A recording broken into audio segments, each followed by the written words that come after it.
Listen carefully, listen closely. We are about to detonate malware for the first time. Now, if you're anything like me, the first time that you detonate malware, even in a test environment, your heart might be beating a little bit, you might have the jitters, but that's okay. I'm here to tell you, we're going to get this over with right now.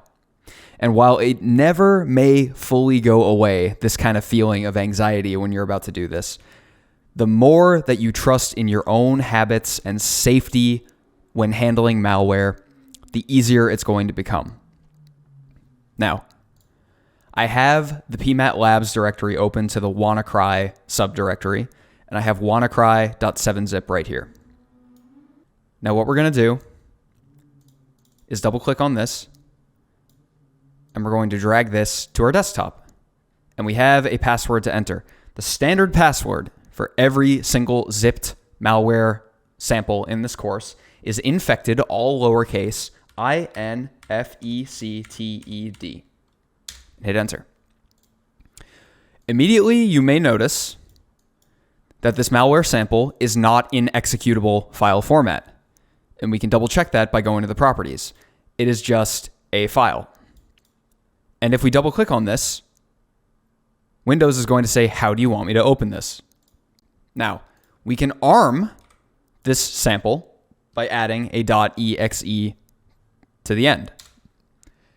When you add a .exe, consider this to be a live sample. So what we want to do is we want to right click on this, and we're going to take a nice big deep breath, and we're going to click Run as Administrator.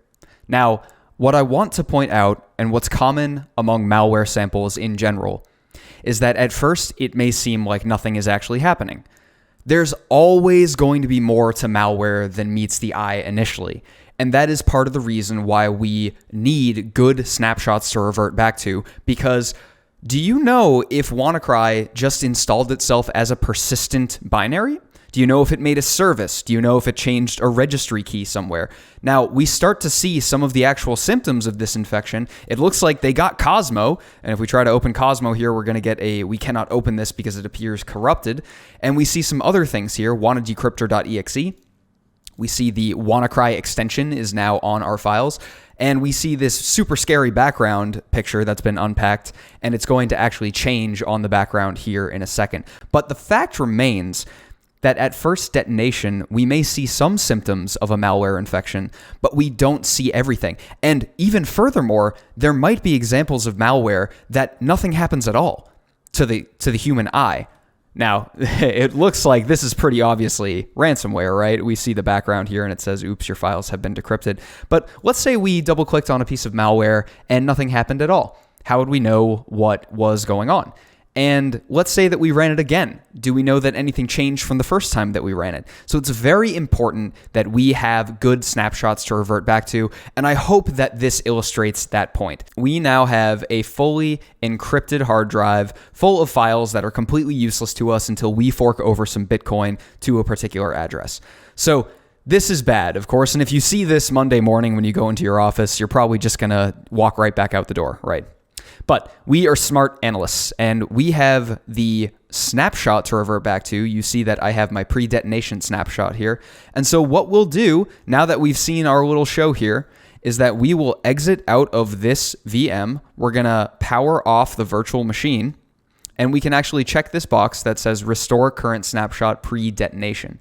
And when you click this, this will get rid of the current state and revert it back to the pre-detonation snapshot. And if we start up again, we restore the virtual machine state, and look at this. It's like it never even happened. If we get rid of this, we can open up Cosmo again, and there he is. And it looks like our machine is completely back to normal. And so I want to underscore the importance of this because it's incredibly important for an analyst to be smart and safe when they're handling their malware like this, but also it aids in the discovery of the facts related to this malware. Did it install itself as a persistent binary? Did it install a service? Has it changed any registry keys? If you run it multiple times, do different things happen? These are all fantastic questions, and we need good snapshots to revert back to if we're going to answer these. So I hope that was an enlightening experience for you. We got the first one out of the way together, and don't worry, I promise you that if you follow the instructions to the T in this course, you will not get infected with malware. Now, for now, we're going to put Wanacry away because we don't know how to handle this piece of malware at this point. We don't have a methodology yet to follow to be able to extract facts about this binary.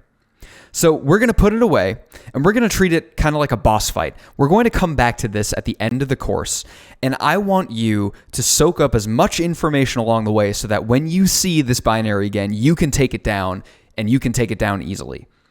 So we'll get rid of Wanacry for now. We're going to start by learning the methodology of malware analysis, which starts with basic static analysis. So meet me in the next video, and we will get started on the real deep work involved in malware analysis. I'm excited to do it. You should be excited too. So meet me over there.